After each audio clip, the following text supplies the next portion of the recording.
Voilà, bonjour à toutes et bonjour à tous. Merci de rester nombreux et fidèles à nos conférences du lundi. J'ai donc le plaisir de vous accueillir pour une conférence qui va partir cette fois-ci du côté du juridique, hein. Comme vous le voyez inscrit, on va parler de recherche juridique en droit. Alors, c'est un sujet qui peut être très vaste, qui peut avoir abordé différents domaines. Et on a choisi avec notre intervenante du jour de relier tout cela à une loi qui fête ses 120 ans. On est un petit peu déplacé puisque c'était le 9 décembre dernier, exactement, les 120 ans de cette loi de 1905, combien importante par rapport à nos valeurs de la République, liberté d'expression, toute liberté que nous connaissons.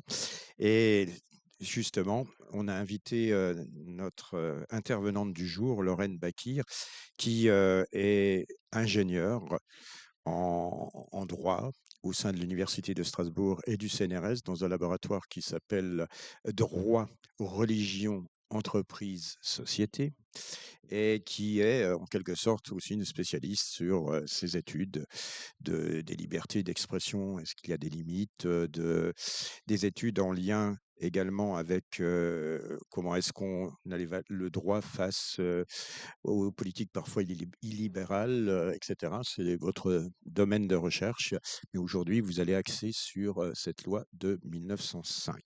Donc, après l'intervention de Lorraine, vous avez bien sûr la parole. Alors, je vous rappelle juste un contexte, hein, c'est que l'on est en période électorale. À partir d'aujourd'hui, il y a des droits d'expression qui sont un petit peu différents. Donc, s'il y a des personnes, notamment qui sont dans des listes électorales dans la salle, on va vous demander de vous abstenir de faire un petit peu trop de politique. Voilà. Sinon, vous avez le droit de poser toutes les questions juridiques, droit et sur la loi de 1905. Voilà, je laisse la parole à notre invité. Bon après-midi. Merci.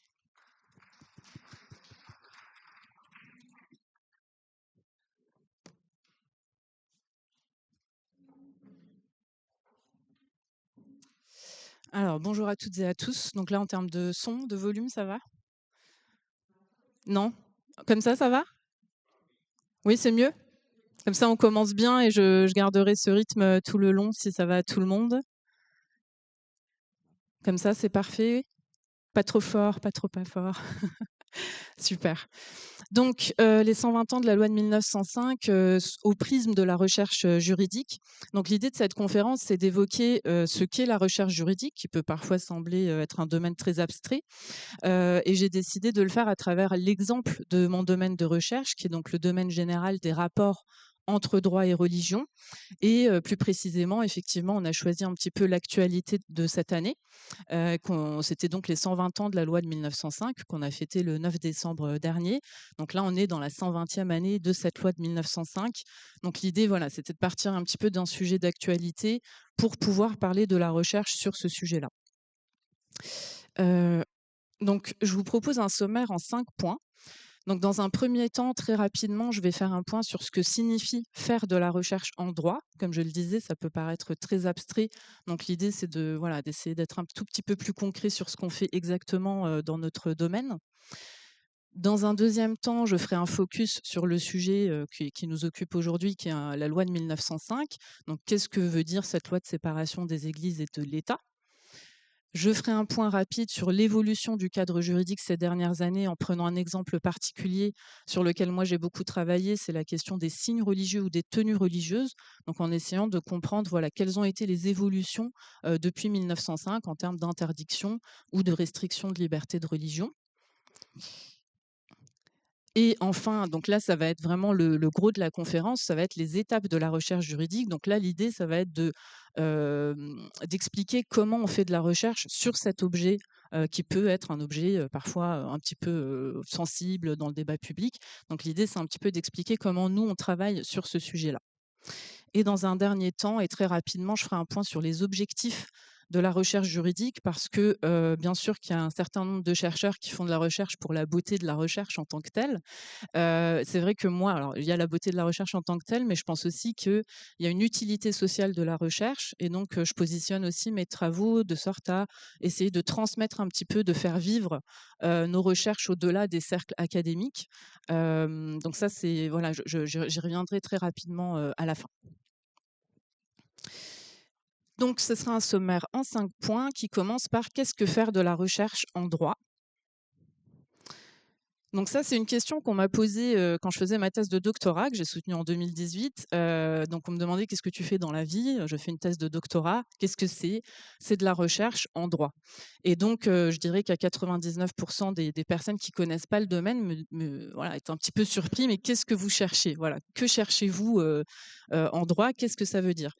Donc effectivement, de la recherche en droit, ça peut paraître assez abstrait parce que quand on pense à la recherche, dans l'esprit, collectif, on va plutôt penser à la biologie, à la physique, voilà, des choses peut-être plus concrètes. On va peut-être imaginer une personne dans son laboratoire à faire des expérimentations et cetera. Donc en général, on va penser à ça. Donc on va imaginer des éprouvettes, des microscopes, des équations, au tableau. Et bien évidemment que la recherche, est beaucoup plus vaste, beaucoup plus élargie, beaucoup plus étendue. Et donc il y a tout ce domaine des sciences humaines et sociales à l'intérieur duquel il y a la recherche en droit. Et donc finalement, ce à quoi ressemble, la recherche, ce à quoi ressemble faire de la recherche, va dépendre à 100 de l'objet de nos recherches. Donc si c'est une cellule, effectivement, il va falloir qu'on ait un laboratoire, et faire des expérimentations. Si c'est un texte juridique, nos bureaux ressemblent plutôt à ça. Donc, on a besoin d'un bureau, de dossiers, une connexion internet pour avoir accès à des bases de données juridiques, puisqu'aujourd'hui on a la chance de finalement de tout avoir en ligne. Pourquoi pas avoir accès à des archives? Ça, j'y reviendrai très rapidement tout à l'heure. Donc finalement, nous, l'objet de nos recherches en droit, c'est le texte, c'est du texte, purement et simplement. Donc tout va finalement dépendre de l'objet des recherches. Donc en droit, on va s'intéresser aux textes, les textes de loi, les textes de jurisprudence, donc ce qu'on appelle, enfin c'est l'ensemble des décisions de justice rendues par des tribunaux. Donc tout ce qui nous intéresse, nous, dans le domaine de la recherche en droit, c'est finalement les textes qui édictent des règles juridiques. Voilà, c'est ça, vraiment ça qui nous intéresse. Ensuite, après, en fonction du domaine, on va s'intéresser plutôt à telle ou telle loi, telle ou telle jurisprudence. Donc une fois qu'on a dit ça, peut-être que d'autres questions se posent sur ce que veut dire la recherche en droit. Que faites-vous exactement? Est-ce que vous commentez le texte? Est-ce que vous donnez votre opinion? Ça aussi, c'est quelque chose parfois qu'on peut entendre. Est-ce qu'un chercheur est là pour donner son opinion, par exemple? Est-ce qu'on dit ce qu'il faudrait faire? Voilà, donc la question qu'on peut se poser, c'est: «OK, l'objet des recherches, c'est le texte. Que faites-vous, chercheurs, chercheuses en droit, à partir de ce texte?» Alors évidemment, le préalable, ça va être de lire, les textes de loi, les décisions de justice, les commenter, évidemment, ça fait partie de l'exercice. Mais c'est aussi peut-être plus interroger le contexte, les évolutions du cadre juridique pour pouvoir mettre en perspective, la période actuelle avec, ce qui a pu se passer dans l'histoire, j'y reviendrai tout à l'heure. Et parfois aussi questionner les effets de certaines législations dans la vie, au quotidien. Donc ça, c'est vraiment ce que je vais, développer tout à l'heure. Donc cette année, je le disais, la loi de 1905 a fêté ses 120 ans. Donc c'est une loi que tout le monde connaît. Alors, elle ne s'applique pas en Alsace-Moselle. On pourra peut-être y revenir rapidement dans la discussion si ça vous intéresse. Mais là, c'était un peu l'actu de cette année. C'était les 120 ans de la loi de séparation des églises et de l'État. Et finalement, tous les ans, nous avons un certain nombre de débats sur ce sujet. Ce que l'on connaît moins, c'est la façon dont les juristes, les chercheurs en droit se saisissent de cette question. Voilà, que produisent-ils sur cette question? Donc aujourd'hui, l'idée, ça va être de prendre cette loi et ce domaine de recherche en général, donc les rapports entre droit et religion, comme point de départ, comme exemple pour parler de la recherche en droit. Donc tout d'abord, il faut en dire quelques mots. Donc c'est le deuxième point du sommaire, c'est le focus sur la loi de séparation des églises et de l'État. Évidemment, je ne vais pas vous lire tout le texte de la loi, ce serait beaucoup trop long, mais je vais essayer de synthétiser. Donc ce qu'on peut dire de cette loi ici, je vous ai reproduit un extrait, donc c'est une capture d'écran de Légifrance. Donc Légifrance, c'est une base de données que les juristes on utilise, sur laquelle il y a tous les textes juridiques, donc les décrets, les lois, les décisions de justice, tout est sur legifrance.fr. Donc ça, c'est très utile pour pouvoir travailler au quotidien. Donc cette loi de séparation, c'est tout d'abord une loi de liberté. C'est comme ça que la présente Aristide Briand. Donc Aristide Briand, c'était le rapporteur de la loi en 1905, et il la présente ainsi. Il dit: c'est une loi de liberté. Je vous ai reproduit ici l'article 1 de cette loi, qui nous dit que la République assure la liberté de conscience, elle garantit le libre exercice des cultes dans les limites de l'ordre public. Donc cet article 1 de la loi de séparation nous dit tout de suite et d'entrée de jeu, la loi de séparation n'est pas une loi d'interdiction, c'est une loi de liberté, comme le disait, Aristide Briand. C'est une loi qui organise une séparation institutionnelle de l'État et des cultes. Donc c'est vraiment le mot, central, me semble-t-il, c'est une séparation institutionnelle.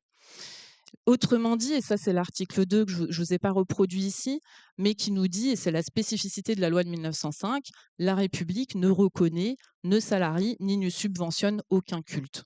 Donc très concrètement, ce que ça veut dire, c'est que depuis cette loi, seront supprimés des budgets de l'État, des départements, des communes, toutes les dépenses finalement relatives à l'exercice du culte. Mais il garantit la liberté de chacun. Donc c'est pour ça aussi l'importance de lire les articles de loi. L'article 1, liberté de conscience et de culte. Article 2, la République ne subventionne aucun culte, ce qui est la spécificité de la loi de 1905. Donc ce qu'on peut dire, c'est que ce n'est pas une loi contre les religions ou contre la pratique individuelle d'une religion, telle qu'elle est formulée dans ces deux articles. C'est une loi de séparation institutionnelle, c'est un principe d'organisation de la République. Pourquoi est-ce que je parle de pratique individuelle? Parce que c'est quelque chose qui revient souvent dans le débat public. Et en fait, on se rend compte en lisant les débats parlementaires de 1905 que c'était déjà une question à l'époque. En 1905, certains députés, lors du vote de la loi de 1905, voulaient interdire le port de la soutane aux prêtres dans la rue. Donc finalement, ces députés proposaient d'aller plus loin que la simple séparation institutionnelle. Ici, il y avait vraiment une volonté de restreindre la liberté individuelle de religion. Donc des débats très intenses ont eu lieu. Ces débats sont sur internet, ce qui est vraiment, moi j'ai trouvé la lecture de ces débats absolument passionnant. Pour quelqu'un qui s'intéresse, je dirais au débat, contemporain, finalement, il y a beaucoup d'échos, contrairement à ce que je m'y attendais pas. Donc vraiment je conseille la lecture des débats parlementaires de 1905. Et face donc à cette proposition d'interdire la soutane dans la rue, Aristide Briand, le rapporteur de la loi, répond qu'il serait ridicule, c'est le terme qu'il utilise, d'interdire ou de demander aux individus de changer leur tenue vestimentaire dans la rue. En gros, il dit ce n'est pas l'esprit de la loi. L'esprit de la loi, c'est de proposer une séparation institutionnelle et ce n'est pas d'interférer dans les pratiques individuelles. Pourquoi? Parce que, donc ça c'est Aristide Briand aussi qui le dit, il dit: «La loi vise un régime de liberté du point de vue confessionnel». D'où l'article 1, liberté de conscience, liberté d'exercer son culte dans les limites de l'ordre public. J'y reviendrai tout à l'heure, mais grosso modo, toutes les libertés fondamentales sont limitées par l'ordre public. Donc l'idée, c'est de mettre à égalité la liberté de culte avec toutes les autres libertés qui peuvent être restreintes dans les limites de l'ordre public, donc la sécurité, l'hygiène, etc. J'y reviendrai plus longuement tout à l'heure. Donc, l'objectif de cette loi de 1905, ce n'est pas d'intervenir dans les pratiques individuelles, mais, et c'est le cœur de cette loi, c'est de faire cesser l'influence de l'Église sur le politique et l'influence du politique sur le religieux. Donc, l'idée, c'est vraiment d'arrêter cette influence réciproque et de dire, OK, on sépare l'État, on sépare l'État des cultes. Donc, cette proposition d'interdire la soutane en 1905, elle est rejetée puisqu'elle n'est pas conforme à l'esprit de la loi de 1905. Ce moment en particulier est très intéressant pour un chercheur parce qu'en fait, il montre, et c'est ce que je disais tout à l'heure, il montre que les débats contemporains ont des racines finalement anciennes. Alors on le sait théoriquement que évidemment nos débats d'aujourd'hui puisent leurs racines hier, mais en réalité c'est vraiment frappant quand on lit les débats, quand on se donne vraiment la peine d'aller les lire. Ça nous montre que c'est des débats qui ne datent pas d'hier et que les propositions d'interdire ou de restreindre la liberté de religion avait déjà des arguments à l'époque. Donc moi, ce qui m'intéresse beaucoup dans mes travaux, c'est les arguments à l'appui de restrictions de libertés fondamentales. Donc en l'occurrence, la liberté de religion, j'y reviendrai tout à l'heure. Donc ça, c'est déjà une première dimension de la recherche juridique, c'est aller aux sources, replacer les controverses actuelles dans une histoire longue, comprendre, déconstruire, analyser et proposer finalement une réflexion. Donc bien distinguer, enfin en tout cas c'est ce que j'essaie de faire à chaque fois que je prends la parole ou lorsque j'écris, c'est de bien distinguer finalement les faits, les choses qu'on peut démontrer, qui existent, les textes par exemple, de nos analyses qui peuvent être contredites. Et donc c'est bien ça qui fait vivre aussi les débats au niveau universitaire, c'est de pouvoir avoir des collègues avec qui on va essayer de faire progresser finalement nos connaissances, nos analyses, nos réflexions. Donc, comment tout ça a évolué? Donc pour ma part, je le disais, j'ai travaillé, donc notamment pendant ma thèse, sur la question des signes religieux, des tenues religieuses, qui est un sujet un petit peu à la frontière entre le politique et le juridique puisque, finalement, c'est un sujet dont on entend très souvent parler, dans le débat public, qui fait l'objet d'un certain nombre de propositions de loi. Donc voilà, j'ai essayé un petit peu pendant ces années de thèse d'y voir un tout petit peu plus clair. Ici, je ne vais pas évidemment vous restituer mes travaux de thèse, mais plutôt vous faire une liste très rapide de 3 ou 4 points, heu, qui permettent de comprendre quelles ont été les évolutions depuis 1905 en matière de signes religieux. Donc y a-t-il eu des interdictions après 1905, oui ou non? Donc voilà quelques points. Le premier point, ce sont les personnes qui exercent une mission de service public, donc ce qu'on va appeler les agents publics et de façon plus générale, les personnes qui exercent une mission de service public, donc les médecins, les infirmiers, toutes les personnes qui travaillent à l'hôpital public, les chercheurs, chercheurs, chercheuses du service public, les enseignants dans les établissements scolaires publics et ainsi de suite. Donc toutes les personnes qui exercent une mission de service public sont soumises à l'obligation de neutralité, dans l'exercice de leurs fonctions. Ce qui veut dire qu'elles doivent s'abstenir de, par leurs paroles, par leur comportement ou par ce qu'elles portent, de manifester, d'extérioriser leurs convictions religieuses. Donc ça, c'est le principe général, de la neutralité du service public, en France, qui n'est pas corrélé à la loi de 1905, puisque, par exemple, en Alsace-Moselle, on a aussi ce principe de neutralité.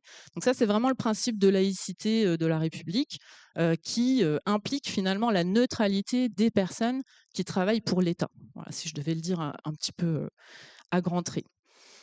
Donc ça, c'est pour les personnes qui ont une mission de service public. Pour les autres, donc les usagers du service public, évidemment, la liberté, est la règle, hein, donc ils ont tout à fait le droit d'exprimer, leurs convictions religieuses, que ce soit, à l'hôpital, dans les écoles, il y a une exception que je vais, donner tout de suite et ainsi de suite. Donc voilà une première règle, qui nous dit, en France, il y a une restriction de la liberté de religion qui s'applique aux personnes qui travaillent pour l'État. Deuxième exemple, et c'est tout de suite, hein, c'est un petit peu la particularité du droit, c'est qu'on énonce toujours des règles et puis tout de suite on donne plein d'exceptions. Donc ça, c'est une première exception, que vous connaissez, hein, c'est la loi de 2004. Donc cette loi de 2004, elle interdit aux élèves, des écoles, des collèges, des lycées publics de manifester, c'est le langage de la loi, hein, ostensiblement une appartenance religieuse dans les écoles. Alors, manifester ostensiblement une appartenance religieuse, c'est-à-dire, porter, des signes très visibles. Donc, en gros, c'est, le port du voile, le port de la kippa, voilà, qui permettent d'être immédiatement reconnus. En d'autres termes, les élèves peuvent porter des signes discrets, par exemple un pendentif, mais ne peuvent pas porter des signes ostensibles ou très visibles. Voilà. Donc ça, c'est la loi de 2004 qui concerne donc les établissements scolaires publics et qui a cette particularité, je le disais, de s'appliquer à des usagers du service public, puisque les élèves n'exercent pas de mission de service public, ils sont des bénéficiaires, des usagers du service public. Et donc, on a aussi cette restriction de la liberté de religion qui s'applique cette fois-ci à des usagers.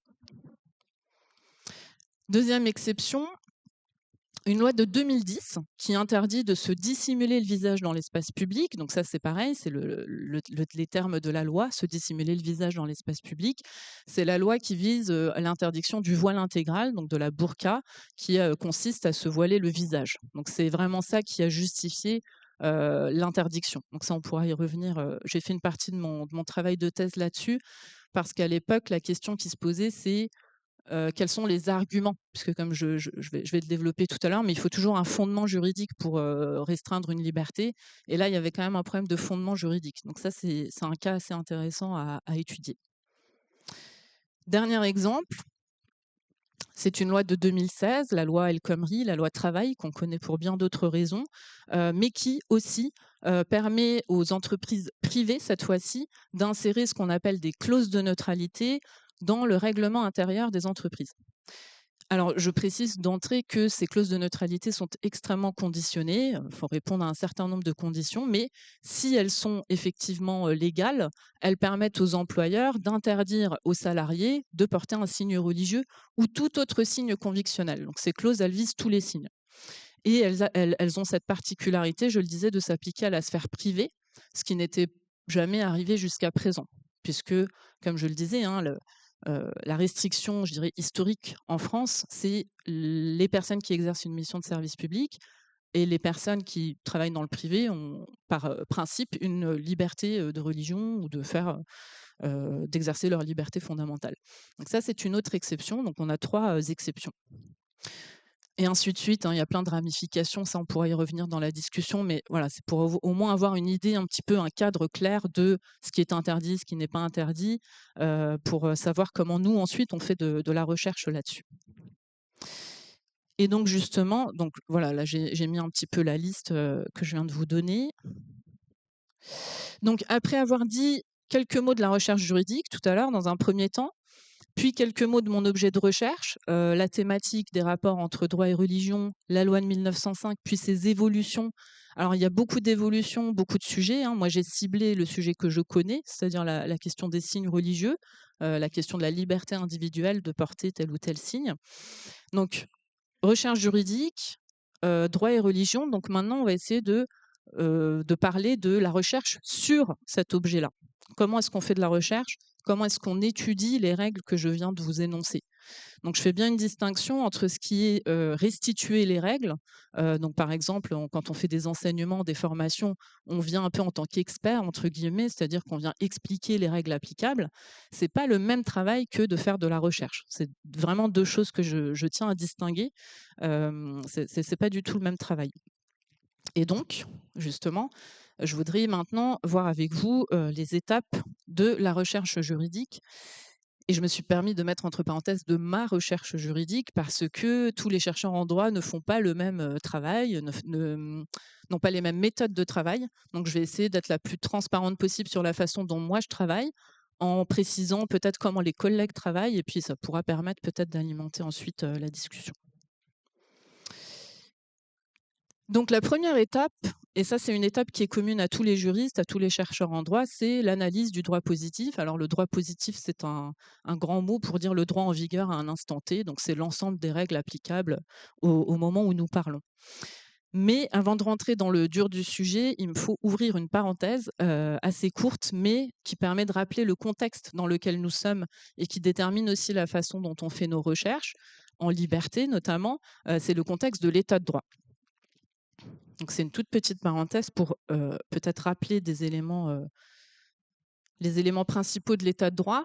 Donc 2 éléments. Le premier, c'est un principe fondamental, c'est que dans un état de droit, la liberté est la règle, l'interdiction est l'exception. Ça, c'est valable pour toutes nos libertés fondamentales. La liberté d'expression, la liberté de manifester, la liberté de culte, la liberté d'association et ainsi de suite. Donc ça, c'est un premier principe. Le deuxième, qui est tout à fait complémentaire, c'est le fait que pour limiter une liberté fondamentale, l'État, l'autorité publique, doit invoquer un fondement juridique. Il doit expliquer la raison, la justification, et c'est ce qu'on appelle en droit le fondement juridique de l'interdiction. Il faut que l'interdiction soit justifiée. Et donc, on a 2 cas de figure principaux dans les textes fondamentaux. Le premier cas de figure, c'est lorsque ma liberté porte atteinte à l'ordre public, c'est-à-dire à la sécurité, à l'hygiène, etc., à la santé. Donc, par exemple, j'ai pas le droit de me promener avec une arme blanche dans la rue. Donc ça, c'est plutôt la sécurité. Lorsqu'il y avait le confinement, ben, on pouvait pas être en violation des règles liées à la santé publique, et ainsi de suite. Donc ça, c'est vraiment l'ordre public. Le deuxième fondement juridique, c'est lorsque ma liberté atteint celle des autres. Donc c'est la citation qu'on connaît tous, hein. Ma liberté s'arrête là où commence celle des autres, très simplement. Ça permet aux autorités publiques d'intervenir lorsque ma liberté vient porter atteinte aux droits ou aux libertés des autres avec qui j'interagis en société. Donc ces règles-là, ces 2 principes fondamentaux, ils permettent à l'État d'intervenir uniquement, en tout cas c'est dans les textes fondamentaux, hein, c'est comme ça que c'est pensé, uniquement lorsque nos libertés posent un problème concret, objectif, qui risque de perturber la vie en société. Donc ça, c'est, si vous lisez les textes fondamentaux, c'est vraiment ce qu'on appelle un état de droit, c'est-à-dire un état dans lequel le pouvoir politique est encadré par des règles. Le pouvoir politique ne peut pas tout faire, le pouvoir politique est encadré par des règles. Alors, sans grande surprise, je vous ai, hein, c'est pas tant le texte qui est important, mais je vous ai reproduit un des articles de la Convention européenne des droits de l'homme. Ici, puisque nous parlons aujourd'hui de la liberté, de la loi de séparation, je vous ai reproduit l'article 9 de cette convention, qui concerne la liberté de pensée, de conscience et de religion. Mais je précise que tous les autres articles qui concernent les libertés fondamentales sont écrits à peu près de la même façon. Nous avons un premier paragraphe qui définit la liberté fondamentale dont il s'agit. Donc ici, c'est la liberté de pensée, de conscience et de religion. Alors peut-être que ça vaut la peine rapidement de préciser que donc, ce que la Convention nous dit, c'est que la liberté de pensée, de conscience et de religion, elle implique la liberté du fort interne, c'est-à-dire croire, ne pas croire, changer de religion. Ça, c'est ce qui concerne plutôt la conscience. Et la liberté du fort externe, c'est-à-dire la liberté de pratiquer individuellement, porter un signe religieux, collectivement, prier avec ses coreligionnaires, en privé ou en public, par le culte, l'enseignement, les pratiques et l'accomplissement des rites. Donc voilà, c'est une définition assez large, on va dire, de la liberté de religion. Le paragraphe 2, qui est semblable à tous les articles qui concernent les libertés fondamentales, rappelle les règles aux États. Donc les États peuvent limiter les libertés, soit lorsqu'elles portent atteinte à la sécurité publique, à la protection de l'ordre, de la santé, de la morale publique ou à la protection des droits et des libertés d'autrui. Ça, c'est un peu le cadre général à partir duquel les juristes, que ce soit en l'occurrence les praticiens du droit, donc les avocats ou les chercheurs, c'est un peu notre cadre juridique de départ pour pouvoir un petit peu réfléchir et mettre en perspective les évolutions des législations. Une fois qu'on a dit tout ça, on peut commencer à parler de la recherche juridique qui consiste, je le disais tout à l'heure, à analyser dans un premier temps le droit en vigueur. Donc le droit en vigueur, très rapidement, j'ai mis les lois, la jurisprudence. Pourquoi la jurisprudence? Parce que si vous lisez un texte de loi, c'est toujours un texte très abstrait, très général. Et en réalité, il faut s'intéresser aux décisions de justice qui permettent de comprendre comment, concrètement, les juges appliquent, interprètent cette notion, ce principe, etc., dans la vie au quotidien. Donc la loi, la jurisprudence. Ensuite, on analyse les évolutions. Donc ça, c'est ce que je disais tout à l'heure. Quand on veut avoir un petit peu de profondeur historique, on va essayer de comprendre comment ont évolué ces principes, comment ils étaient interprétés avant, etc. Et important également de préciser que la France n'est pas un pays clos, n'est pas un pays fermé. C'est un pays engagé par des traités européens et internationaux. Et donc, évidemment, la conséquence, c'est que un autre aspect très essentiel de la recherche juridique va consister à replacer le droit français, nos analyses de droit français, dans ce cadre beaucoup plus large. Donc concrètement, c'est tout ce qui est traités européens et internationaux. Je vous épargne la liste, hein, parce qu'on est engagé dans quand même beaucoup de traités. Je vous donne peut-être les deux les plus importants en matière de liberté fondamentale. C'est la Cour européenne des droits de l'homme, que nous avons à Strasbourg, qui va contrôler finalement la compatibilité, la conformité des législations votées par le Parlement français à la Convention européenne des droits de l'homme, dont je vous ai mis un extrait tout à l'heure. Donc là, c'est indispensable dans la mesure où nous sommes liés par cette Cour. Finalement, si notre législation est jugée incompatible avec la Convention, nous devons aussi modifier notre législation pour la rendre compatible. Donc ça, c'est concernant la Cour européenne des droits de l'homme. Une deuxième instance importante, c'est le Comité des droits de l'homme des Nations unies, qui, lui, exerce un contrôle sur la compatibilité de nos législations avec nos engagements internationaux, notamment un pacte international qui s'appelle le Pacte international relatif aux droits civils et politiques, qui, lui aussi, garantit un certain nombre de libertés. Donc, ce qui est intéressant, c'est finalement de constater que vous avez plein d'ordres juridiques et qui garantissent les mêmes libertés et de voir voilà, comment tout ça fait sens, comment tout ça fait ou pas cohérent. Donc tout ça signifie qu'une loi votée par le Parlement français, ce n'est pas la fin de l'histoire. C'est un texte qui peut ensuite être critiqué, examiné par des institutions européennes ou internationales. Et c'est précisément ce regard extérieur qui va nous obliger à sortir d'une perspective purement nationale et à interroger la cohérence des choix législatifs français avec les principes européens et internationaux en matière, en tout cas me concernant, en matière de protection des libertés. Donc très concrètement, une fois qu'on a dit tout ça, ça veut dire que pour un chercheur, ça suppose de maîtriser plusieurs ordres juridiques. L'ordre juridique national, l'ordre juridique européen, l'ordre juridique international. Donc on ne peut pas, simplement faire des recherches cloisonnées. On est obligé d'être un petit peu spécialiste de ces différents ordres juridiques et la recherche va alors devenir un travail d'articulation entre ces différents, étages, on va dire, on peut appeler ça des étages, du droit. Donc on va comparer tout ça, on va, voilà réfléchir, on va mettre en perspective, cerner les évolutions et parfois la recherche s'arrête là. Donc dans un grand nombre de cas, la recherche juridique peut s'arrêter là. C'est ce qu'on appelle, je vous ai mis le positivisme ou le courant positiviste. En fait, c'est un ce que ça veut dire, c'est que les articles que vous pourrez lire, les articles de doctrine juridique, les articles produits par des chercheurs en droit, bien souvent, c'est cette analyse-là qui se passe. C'est-à-dire qu'on est spécialiste d'un domaine et puis on va aller regarder ce qui se passe au niveau national, européen et international et on va proposer une analyse, de tout cela. Donc ça, c'est, le courant, positiviste.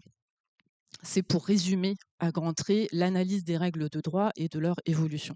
Voilà, si je devais le dire vraiment à grands traits. Mais dans certains cas, et notamment quand on parle de sujets un petit peu sensibles, comme peut l'être ce qui touche aux religieux, hein, il me semble, ça ne suffit pas toujours. Donc ça, je m'en suis rendu compte aussi au cours de mes recherches. Le fait de s'intéresser uniquement au texte ne suffit pas toujours. Je vais m'expliquer. Ce qui me semble, c'est que si on s'arrête finalement à l'analyse du texte, on perd une partie de la réalité. Donc je vais essayer de donner des exemples pour illustrer ça. Et donc, deuxième étape, l'analyse de la fabrique des lois, de leur production, du processus législatif. Donc la question qu'on peut se poser, c'est comment on peut passer du débat public, d'une idée donc, qui a été émise dans le débat public, à un texte législatif qui nous lie toutes et tous. Donc ça, c'est vraiment le processus de fabrique de la loi, la construction du texte législatif.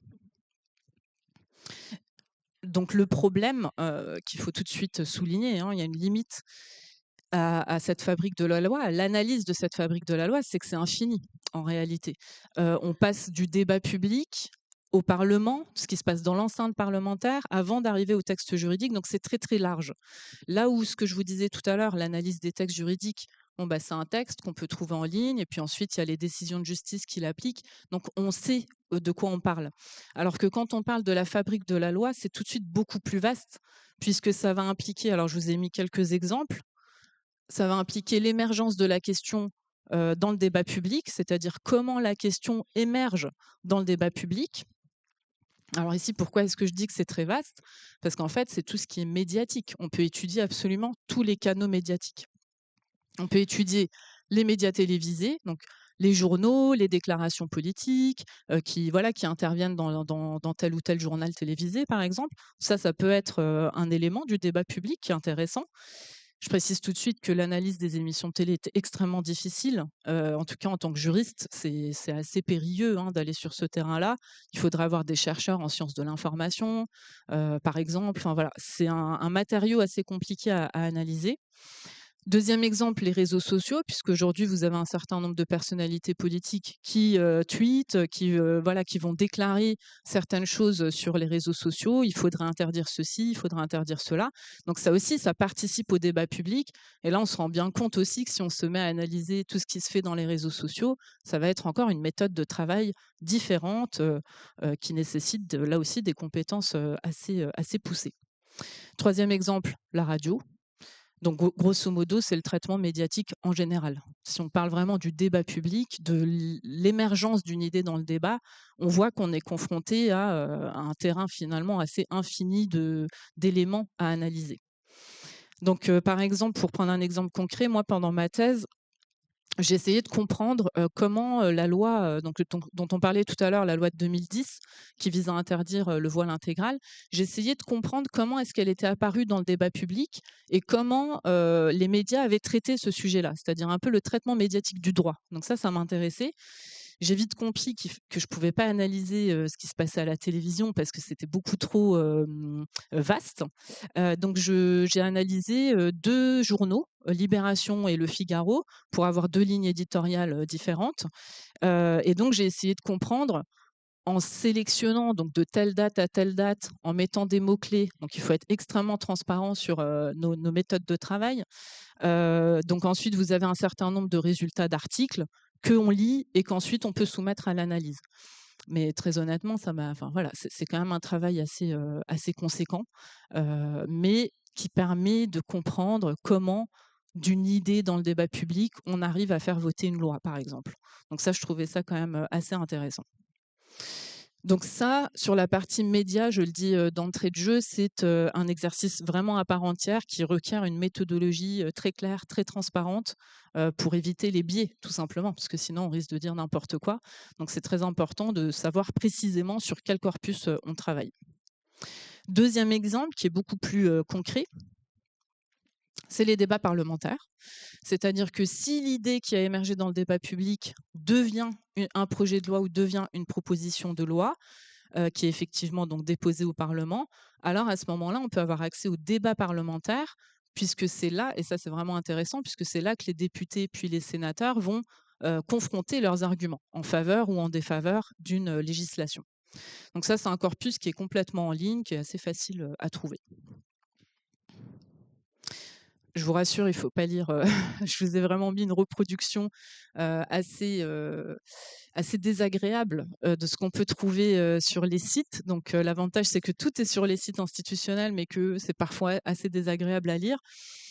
Ici, c'est simplement pour vous dire que dans le processus législatif, moi je parle des débats parlementaires parce que je les étudie, mais vous avez beaucoup d'autres étapes importantes, les rapports parlementaires, les propositions d'amendements, des auditions, enfin voilà. Donc ça, c'est un peu à quoi ça ressemble si vous allez sur le site de Légifrance, que vous allez regarder la loi de 2004 dont on parlait tout à l'heure sur les signes religieux à l'école. Vous avez l'intégralité du processus législatif et vous avez accès à tous les documents qui ont permis d'aboutir au vote de cette loi. Donc ça, je trouve que c'est vraiment un matériau très, très intéressant. Donc, le premier que j'ai parlé, c'est le débat public. Donc ça, on le met un petit peu de côté pour toutes les limites, pour toutes les difficultés que j'ai évoquées. Hormis le débat public, donc tout ce qui concerne plutôt l'analyse des médias, le reste, donc qui concerne plutôt ce qui se passe dans l'enceinte parlementaire, les propositions de loi, les débats parlementaires, les rapports, etc., etc. Tout ça se trouve sur les sites institutionnels de l'Assemblée nationale et du Sénat. Donc pour nous, chercheurs en droit, c'est une mine d'or puisqu'on peut avoir accès très rapidement à ces documents. Donc ici, mais je n'ai pas pensé au fait que ça allait peut-être être compliqué d'aller, je vais plutôt le faire à l'oral. Ici, je vous ai mis en fait 2 liens qui sont les liens vers l'Assemblée nationale sur la loi de 2004 et le, le processus législatif de la loi de 2021 qui était la loi contre le séparatisme, voilà, dont on a beaucoup entendu parler. Donc ça, c'est 2 lois auxquelles moi je m'intéresse. On pourra y revenir tout à l'heure. Mais en gros, pour résumer, dans mes travaux récents, j'ai analysé les débats parlementaires qui précèdent le vote de ces 2 lois. Pour voir un petit peu ce qui se dit, ce qui se disait avant le vote de la loi, pour essayer de comprendre un petit peu le contexte. Très concrètement, qu'est-ce que ça signifie? Alors moi, ce qui m'intéressait ici, c'était la question des signes religieux. J'essayais de comprendre quels étaient les arguments mobilisés en faveur d'une interdiction de certains signes religieux. Donc très concrètement, qu'est-ce que ça signifie? Ça signifie d'aller lire des centaines de pages de débats parlementaires. Il faut prendre séance parlementaire après séance parlementaire. Et puis on analyse, on va observer éventuellement des régularités ou pas, et les arguments qui reviennent. Donc ça, j'y reviens. Ce qu'on peut observer aussi, c'est que certains parlementaires, ça je l'ai observé à la lecture, je m'en étais pas forcément rendu compte avant, c'est que certains parlementaires prennent beaucoup plus la parole que d'autres sur certains sujets, et donc finalement, ce sont leurs représentations qui vont venir alimenter les débats et l'imaginaire collectif autour de certains sujets. Donc ça, j'ai trouvé ça assez intéressant. Donc ce travail d'analyse, ça c'est un article qui est en cours de publication. L'idée, c'était de repérer en fait les logiques de discours, les logiques discursives, les lignes de force et pourquoi pas les évolutions entre 2004 et 2021. Donc là, je préviens que ça va être assez indigeste, mais c'est pas nécessaire de lire, c'est juste pour illustrer mon propos.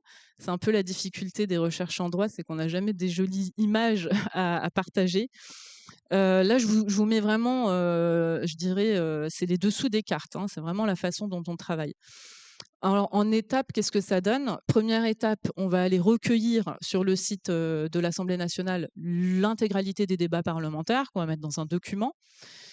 On va lire le document, on va le classer dans un tableau. Donc ça, je vous ai mis voilà, ça ressemble à ça, c'est pas très digeste.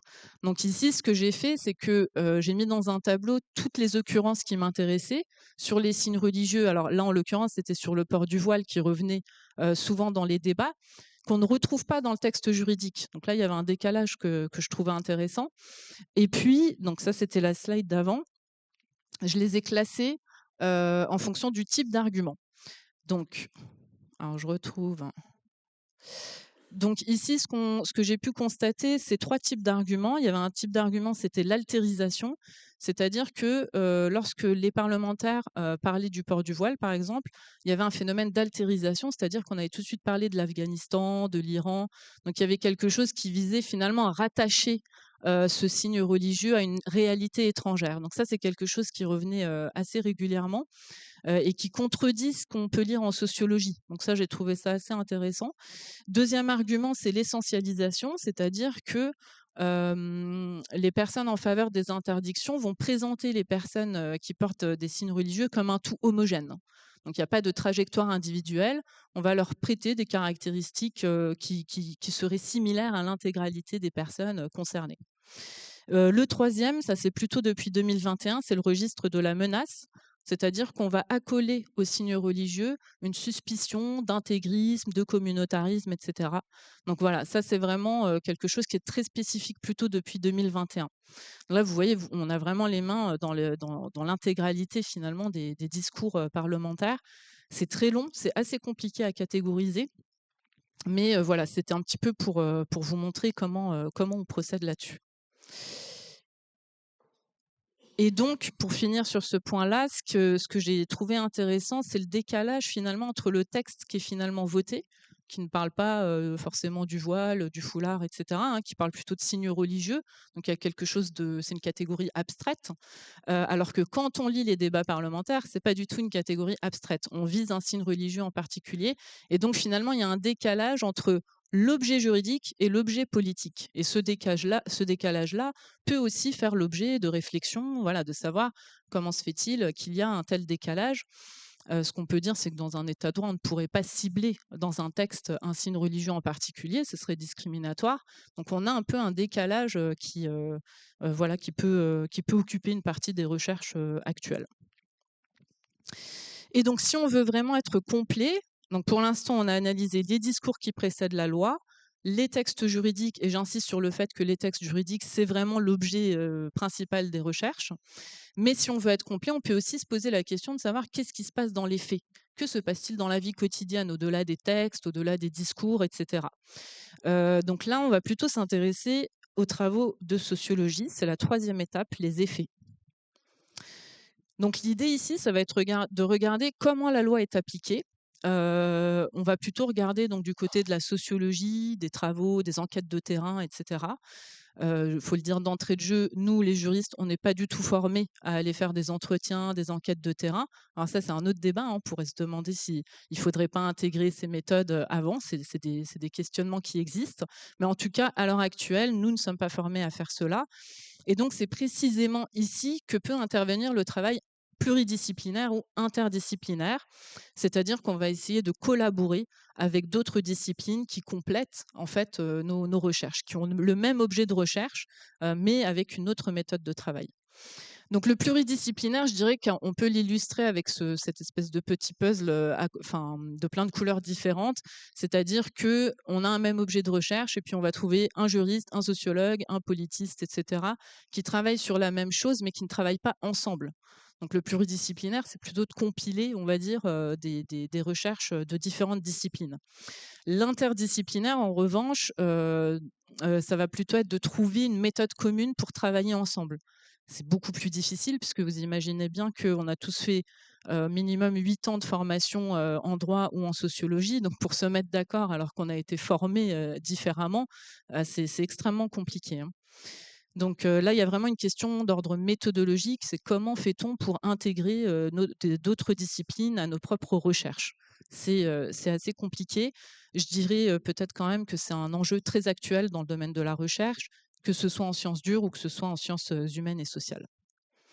En tout cas, sur mon sujet de recherche, il est rapidement apparu qu'un dialogue avec la sociologie, était, très important. Parce que le droit raisonne plutôt en catégorie générale. C'est ce que je disais tout à l'heure. On va parler de signes religieux, de neutralité du service public, de liberté de religion. Donc ça, c'est quand on raisonne en termes juridiques. Mais la vie sociale, la vie, de nous tous au quotidien ne se déploie pas en catégorie abstraite. Et donc finalement, les travaux de sociologie vont permettre de montrer, par exemple, que certaines règles qui peuvent être formulées de façon générale vont en réalité produire des effets ciblés. C'est ce que je disais tout à l'heure aussi sur les discours. Donc par exemple, vous avez des travaux qui montrent, des trajectoires d'élèves qui ont dû changer d'établissement après une exclusion, par exemple, des femmes qui portent le voile qui ont dû changer, d'emploi, enfin voilà, ce genre de choses. Donc l'idée, c'est un petit peu d'aller voir ce que les travaux de terrain nous montrent de cette réalité et de la mettre en perspective avec les travaux juridiques. Voilà. Donc si on reprend rapidement nos 3 étapes, on a la fabrique de la loi, débat public, processus législatif.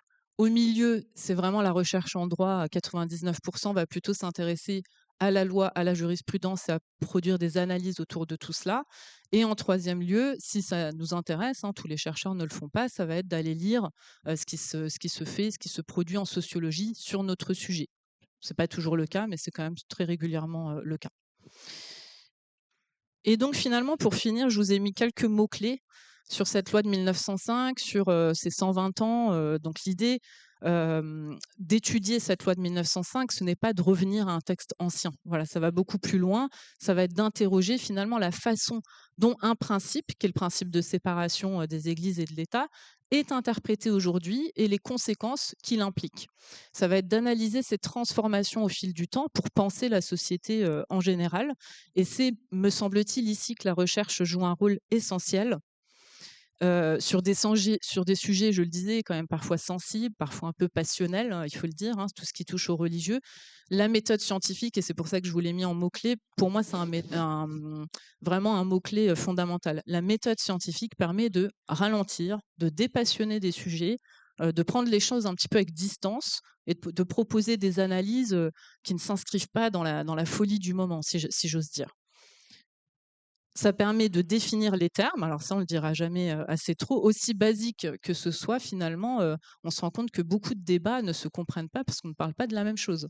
Donc ça, c'est quand même assez fascinant. Rendre compte des corpus analysés, ça c'est ce que je vous disais sur le fait de la transparence, c'est-à-dire que je pense qu'il faut être extrêmement transparent sur, le corpus sur lequel on s'appuie pour produire une analyse. C'est pas toujours le cas, c'est pour ça que j'insiste, c'est extrêmement important, de dire sur quoi on s'appuie, exactement, quelle a été notre méthode de collecte des données, comment on l'organise et ainsi de suite. La recherche permet aussi de distinguer les registres. Qu'est-ce qui relève du juridique, du politique, du médiatique? Ça permet de dépasser la polémique sur des sujets un petit peu polémiques. Et enfin, la recherche permet de fournir des outils pour penser et non pas des réponses toutes faites. Pour moi, c'est vraiment la beauté du domaine de la recherche, c'est on n'est pas là pour donner des réponses. C'est pour ça que je faisais un peu la distinction entre quand on nous appelle pour faire une formation, c'est-à-dire la loi veut dire que ce principe s'applique comme ci, comme ça, ok. Donc ça, c'est des réponses toutes faites, c'est-à-dire c'est le droit tel qu'il est aujourd'hui. La recherche, ce n'est pas ça. C'est plutôt poser des questions, reconsidérer, déconstruire, analyser, et ainsi de suite. Donc ça, c'est vraiment fondamental. Donc si je devais résumer, finalement, la recherche juridique, ce serait d'introduire de la rigueur là où le débat public va plutôt simplifier pour rendre la discussion possible. Et donc là, je vous ai mis un schéma à l'envers volontairement. Si on part de la démocratie, une démocratie a besoin de débats. Et si on veut des débats, il faut quand même des cadres communs de discussion, puisque si on ne parle pas de la même chose, on ne peut pas avoir un bon débat et donc on ne peut pas avoir une démocratie de qualité. Donc finalement, il me semble, alors ça c'est peut-être mon côté idéal, mais la recherche contribue à construire ces cadres-là, qui me semblent essentiels sur les sujets de société. Ça participe finalement à la qualité de l'état de droit. Et peut-être pour conclure, c'est peut-être là finalement le sens de cette loi de 1905. C'est pas de célébrer un texte, c'est de continuer à l'interroger, de le mettre en perspective et d'en faire un principe vivant au service de la vie en société et non pas un objet, comme je le disais tout à l'heure, de polémique. Voilà, je vous remercie pour votre attention et place aux questions.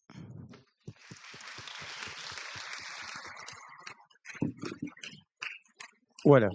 Merci Lorraine. Donc, comme dit, s'il y en a qui ont une question, des questions. Attendez le micro, madame, s'il vous plaît. Comment expliquer alors que qu'en réalité, le catholicisme est la religion d'État? Parce qu'il finance les écoles, il finance un tas de choses, et au niveau jurisprudence, on le protège par rapport à d'autres religions. Alors, Vous en Alsace-Moselle ou dans le régime de séparation? en général, je ne parle même pas de l'Alsace-Moselle. Alors, non, juridiquement, la République est laïque et doit traiter toutes les religions à égalité. Mais si vous avez des exemples plus précis, peut-être.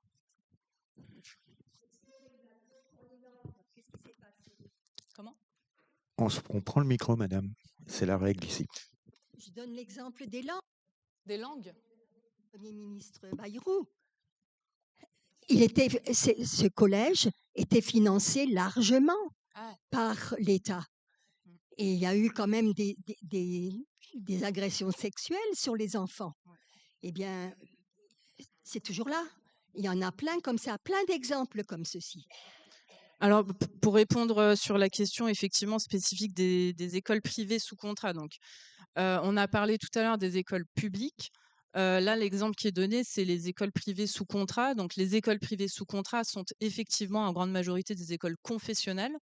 Et sous contrat, ça veut dire que en échange du respect du programme scolaire classique, l'État peut financer effectivement les salaires des enseignants notamment et d'autres choses.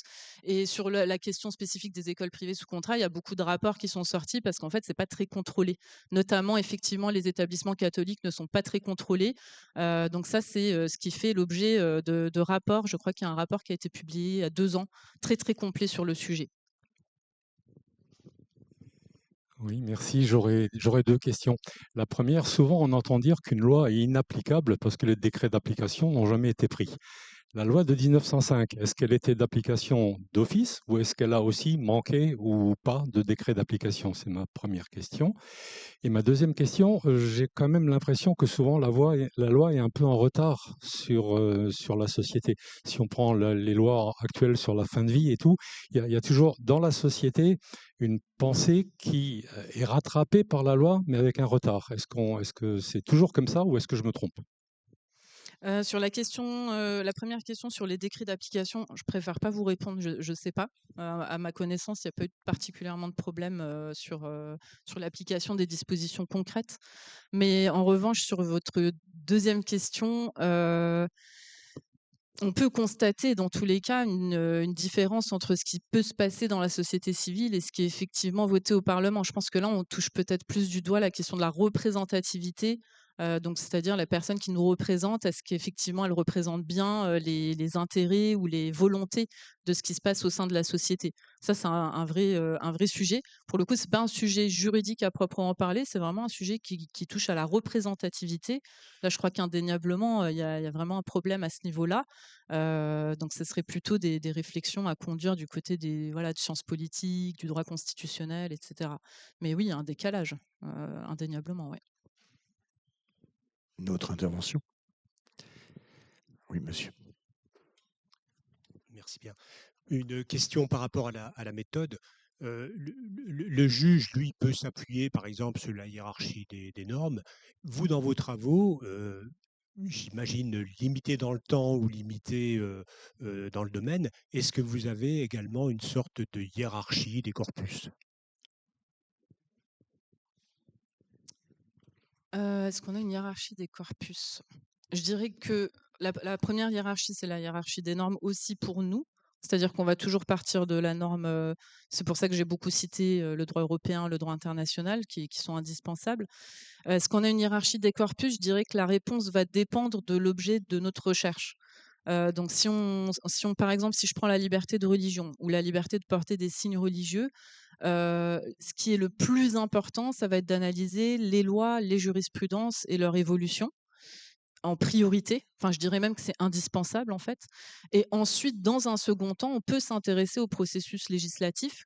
Mais là, on est quasiment plutôt dans de la science politique. Donc ça, je le mettrais, enfin, si on devait parler d'hiérarchie, je dirais que le premier est indispensable, le second est optionnel.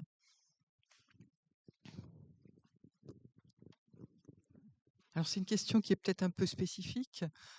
Entre la loi de 1905 et le droit local, quand vous avez une église qui nécessite des travaux, est-ce qu'il y a une différence dans le traitement d'une église en région parisienne et une église alsacienne et enfin, quels sont est-ce qu'il y a des travaux qui sont pris en charge par l'État ou la commune?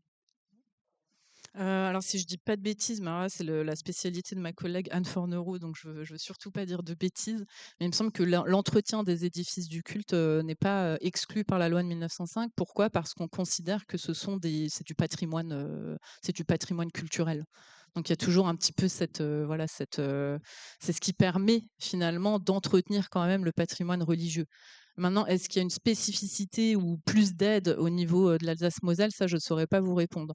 Je sais que la spécificité du droit local, c'est que, typiquement, nous pouvons rémunérer les ministres du culte, ce qui est absolument, impossible dans le reste, de la France. L'autre spécificité, c'est l'enseignement religieux qui est possible dans l'école publique, facultatif, bien évidemment, mais qui est impossible aussi en régime de séparation. Donc, par contre, pour l'entretien, ça, je saurais pas, je préfère pas m'avancer.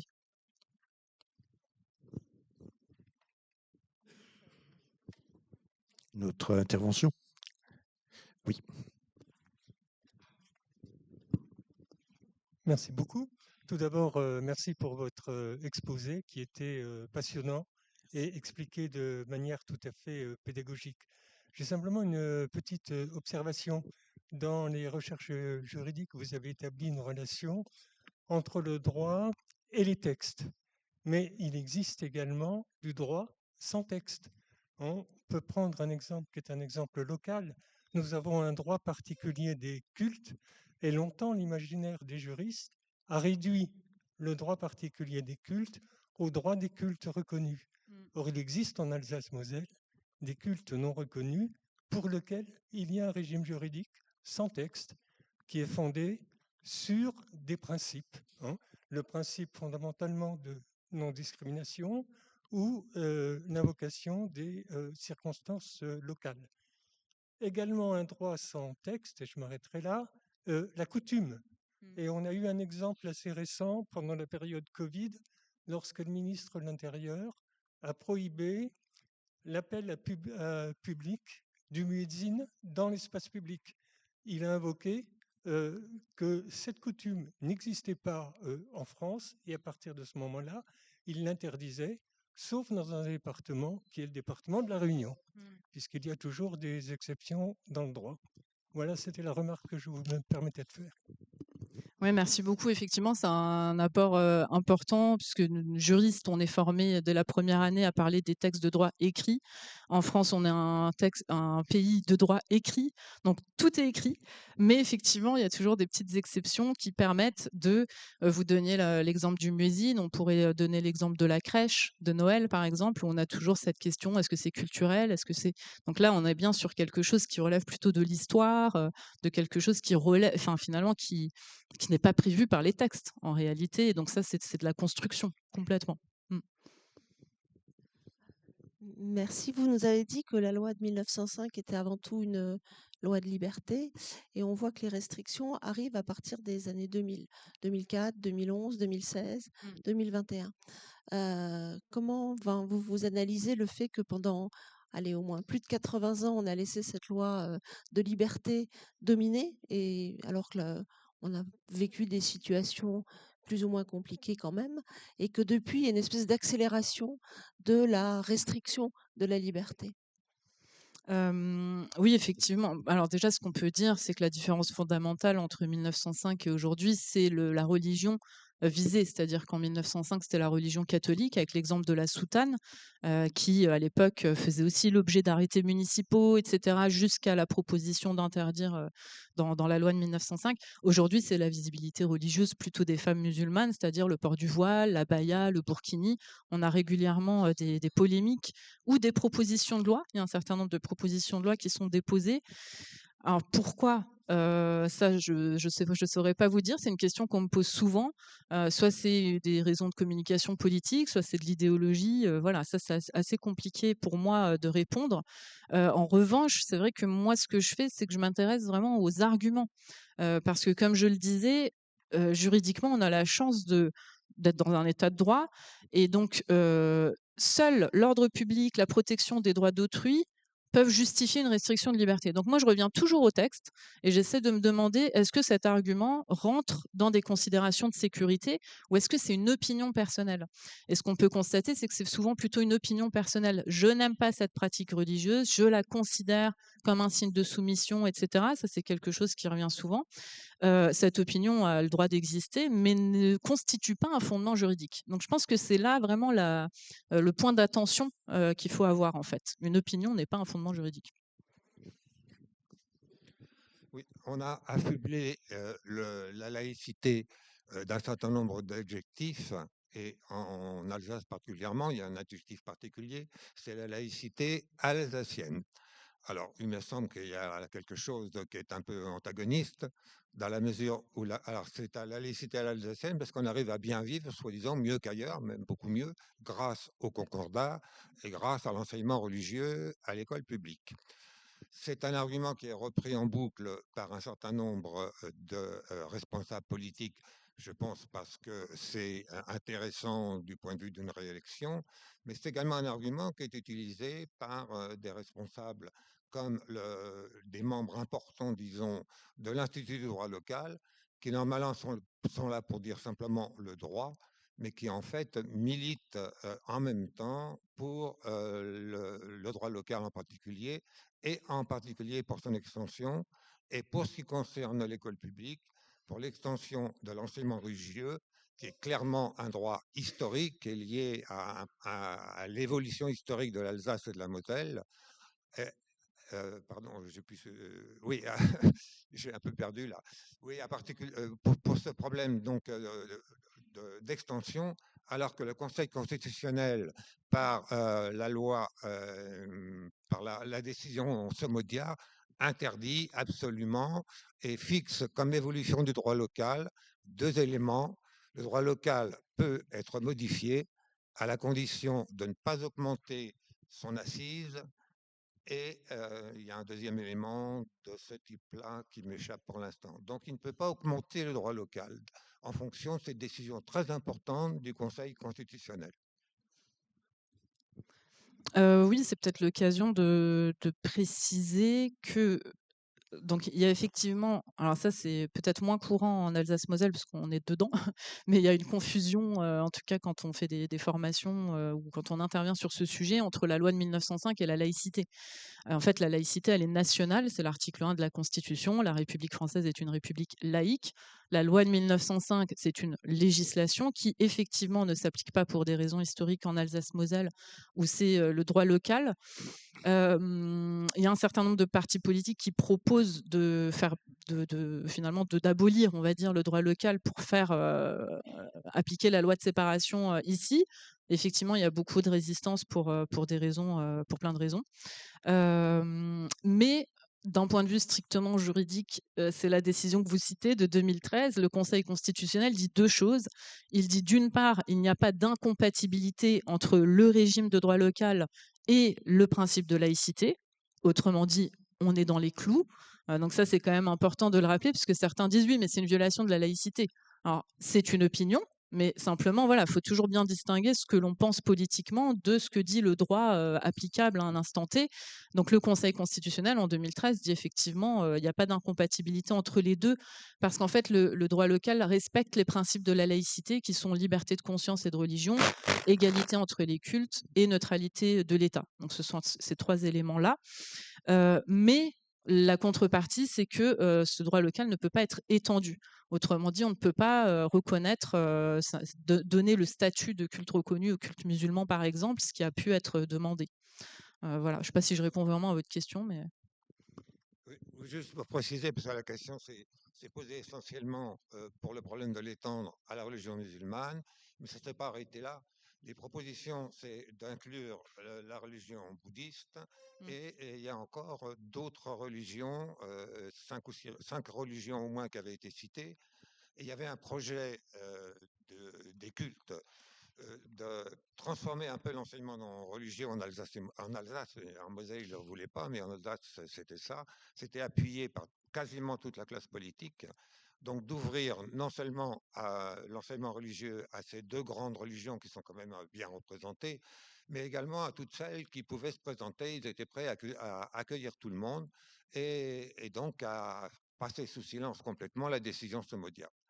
Je veux dire que c'est des juristes qui ont proposé ça aussi, qui ont soutenu ça, et que ça pose un problème quand même pour l'intégrité, je dirais, juridique, enfin des juristes alsaciens, par rapport, il me semble, à une morale qui pourrait être respectée.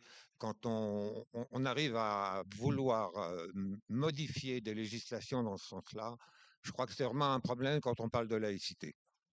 Oui, oui, mais ça fait complètement partie finalement du débat d'idées. C'est-à-dire que les personnes qui proposent d'élargir le nombre de statuts, le nombre de cultes reconnus, s'appuient, j'imagine, c'est pas mon domaine, mais sur le principe d'égalité. C'est-à-dire que l'idée, c'est que tel culte est reconnu et donc a accès à un certain nombre de droits. Voilà. Et donc finalement, pourquoi pas les autres? Donc voilà, c'est un débat d'idées. C'est un débat d'idées à 100%. Enfin, c'est le meilleur exemple d'ailleurs de débat d'idées.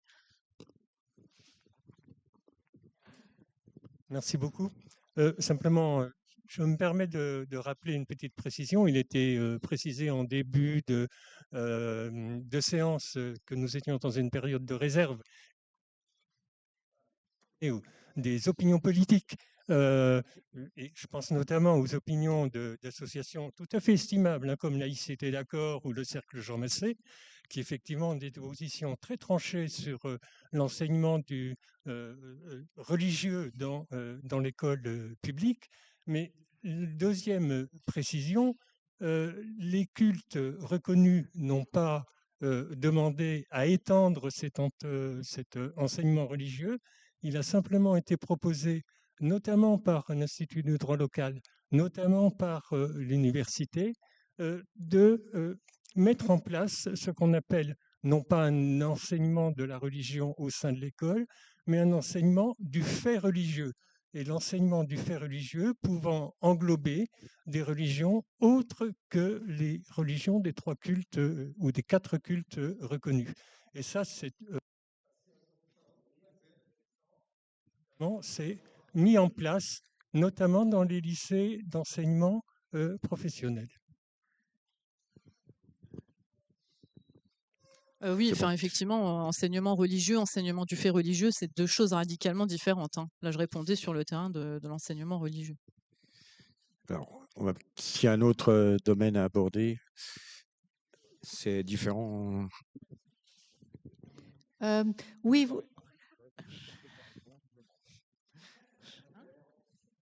c'est pas grave. C'est pas un débat, c'est une information. On avait dit que c'était des sujets sensibles, voilà. C'est dommage. Je parlais d'autre chose. Oui, je ne peux pas le dire. Ça, je trouve ça incroyable. Alors, vous parlez de liberté d'expression tout à l'heure. C'est un champion de la liberté d'expression. Alors, vous avez parlé de l'apparition des lois, de la construction des lois, et moi, je voulais vous demander, enfin, c'était la question inverse, celle de la disparition des lois. Donc, est-ce que vous avez des illustrations où on a dans ce domaine-là des éléments qui disparaissent, soit sociologiquement, soit juridiquement. Enfin, comment cela évolue? À ma connaissance, aucune des législations ou des décrets n'a disparu. Il y a vraiment plutôt une évolution. Ce qu'on peut constater, c'est aussi une adaptation des textes, puisque le contexte et la vie en société évoluent. Le seul exemple que je pourrais citer d'abrogation vraiment officielle, c'est dans le code local pour le coup, qui en fait, il restait une forme de délit de blasphème qui n'existait pas en dehors du droit local. Et ça, effectivement, c'était une abrogation plus officielle. On a dit, voilà, on abroge cet article qui pose problème parce qu'il laisse persister, même s'il n'est pas appliqué, une forme de délit de blasphème. Mais c'est tout. C'est vraiment le seul exemple que j'ai en tête. Il y avait pas quelqu'un là? Non? Monsieur, vous aviez pas? Non, c'est bon. D'accord, ok. Oui.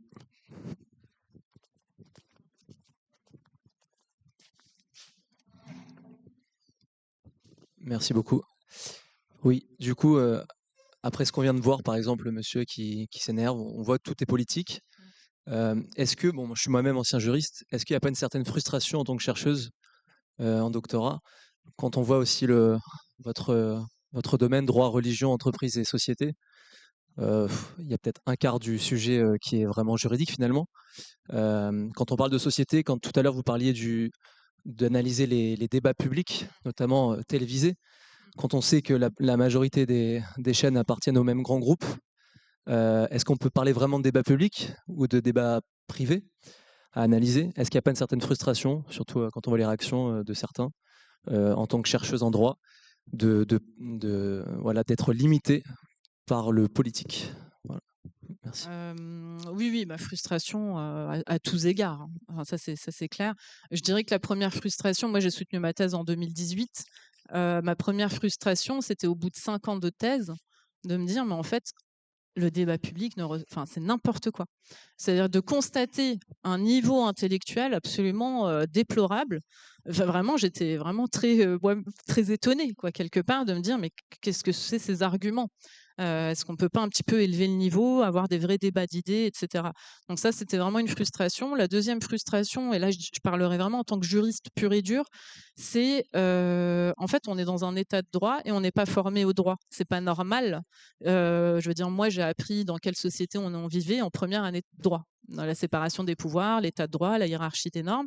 Ça, il me semble quand même indispensable d'apprendre ça beaucoup plus tôt si on veut être un citoyen libre et éclairé, voter en son âme et conscience, etc. Voilà, donc ça, c'est une autre frustration. Et ensuite, sur voilà, les réactions, c'est pas la pire que j'ai eue. Donc, sur ces sujets-là, parfois, on se fait un petit peu alpaguer ou on nous accuse de dire autre chose que ce qu'on est en train de dire. Ça arrive assez régulièrement. Au début, c'était assez compliqué à gérer puisqu'on s'attend pas à se faire, voilà, comment dire, pas agresser non plus, mais enfin, c'est quand même assez perturbant. Mais bon, au fur et à mesure, je crois que ça fait malheureusement partie de la formation dans le contexte dans lequel on est, de s'habituer à ça, d'être extrêmement pédagogique. Donc, ça demande plus de travail de notre part. Mais et c'est ce que je disais aussi quand je parlais des objectifs de la recherche, c'est que si finalement on ne le fait pas et on se contente d'aller dans des colloques où on est entre nous. En fait, on est entre nous. Donc, on est entre chercheurs, on parle de la même chose, on est des spécialistes de ces sujets. Donc, il n'y a pas de difficulté à aller finalement faire vivre la recherche en dehors des cercles académiques, de se confronter, pourquoi pas aussi aux personnes qui ne sont pas contentes, et qui ont un avis sur la question. Enfin, je pense même que ça permet finalement un peu de nourrir la recherche, de prendre la température, même si elle est souvent très chaude. Mais voilà. Donc, oui, beaucoup de frustration dans le domaine de la recherche, ça, je ne le cache pas. Oui. Voilà, on a encore une question par ici. Merci. Vous avez cité tout à l'heure la Convention européenne des droits humains du Conseil de l'Europe. Cette convention actuellement est contestée par un certain nombre d'États membres. Est-ce que vous pourriez nous dire pourquoi et si ça a à faire avec le sujet d'aujourd'hui? Merci. Oui. Tout à fait. Alors, ce qui est remis en cause dans de plus en plus de pays, c'est l'état de droit. Donc, comme ça, on va droit au but. C'est également la Convention européenne des droits de l'homme. Et pourtant, je pense que quand on lit les décisions de la Cour européenne des droits de l'homme, elles sont extrêmement longue, extrêmement argumentée, très détaillée. On sait précisément ce qui a justifié telle ou telle décision, telle ou telle interprétation de tel principe. Donc je trouve que c'est un peu un procès de mauvaise foi. C'est un petit peu un procès de c'est la garante des libertés fondamentales. On n'aime pas les libertés fondamentales, donc on attaque celle qui permet de faire respecter. Alors rien n'est parfait, et je ne veux pas idéaliser, hein, surtout pas, mais il y a parfois des attaques un peu faciles, notamment en matière de liberté publique. Je pense que cette question-là risque de poser effectivement un problème. Si demain vous avez une proposition de loi d'interdire un signe religieux dans l'espace public, on est complètement à contre-courant des textes de la Convention européenne des droits de l'homme. Donc, soit on reste dans l'état de droit, on dit bon, bah, on a signé la convention, on va la respecter, soit on va dire, et c'est ce qui se passe malheureusement de plus en plus, on en sort, c'est ce qu'on appelle un peu les politiques illibérales, c'est on veut plus de l'état de droit, c'est la démocratie avant tout, et finalement on oublie que la démocratie sans l'état de droit, c'est plus vraiment la démocratie. Normalement, ça fait, en tout cas dans nos textes, l'histoire depuis la Deuxième Guerre mondiale s'est construite sur ces deux piliers que sont la démocratie et l'état de droit. Donc je pense que ce sujet-là, il est même le plus symptomatique de la question que vous soulignez, effectivement. Ouais. Voilà, on va passer peut-être à une dernière prise de parole, s'il y en a une. Oui. Mais simple, hein. Non, je vais être simple. Je reviens sur la notion de blasphème et le problème de lois qui ne servent à rien. Le blasphème, en droit positif, actuellement, ou tout du moins avant la loi qui vient d'interdire formellement le blasphème, le blasphème, en réalité, était abrogé. Le blasphème existait à l'article, je ne sais plus, 168 ou 169 du Code local, mais au moins depuis l'avènement de la Constitution de la Ve République, compte tenu du principe de laïcité, on ne pouvait pas imaginer qu'un procureur puisse poursuivre sur la notion de blasphème, compte tenu du principe de laïcité. Et deuxièmement, cet article, qui est le seul à ma connaissance, n'a pas été traduit en français. Et donc, selon le principe de l'égal accès au droit, il n'était pas applicable. Donc, deux raisons pour que le blasphème ne soit plus applicable. Néanmoins, le législateur a pris une loi pour l'abroger expressément. Et ça, c'est intéressant de voir que le législateur va l'abroger, non pas pour des raisons juridiques, mais pour une question de débat d'opinion. Et dernière remarque sur ces abrogations qui ne sont pas nécessairement, je dirais, impératives. Je pense notamment, par exemple, un exemple tout à fait différent, qui est l'abrogation de l'interdiction du pantalon pour les femmes à l'Assemblée nationale. Hein. Il est peu intéressant, souvent pour des raisons de mémoire historique, de mémoire juridique, de montrer qu'il existe des résidus dans les textes juridiques qui sont importants à souligner pour montrer comment le droit évolue au cours de l'histoire.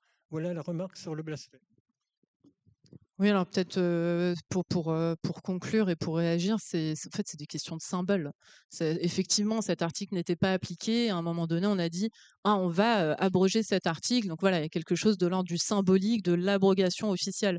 Et si je devais, par exemple, pour la loi de 2010 dont je parlais tout à l'heure, qui concerne le voile intégral, dans les rapports parlementaires, on voit que ça concerne 1900 femmes sur le territoire national. On en a parlé pendant 3 ans dans les médias et on est arrivé à voter une loi qui n'a pas vraiment d'effet concret. Donc là aussi, on est dans l'ordre du symbole. Donc forcément qu'en France, on sait bien qu'on aime bien voter des lois ici ou là. Donc il y a quelque chose vraiment de l'ordre parfois voilà, plutôt de communication, de symbole, de marquer une étape, mais qui n'est pas toujours effective, effectivement.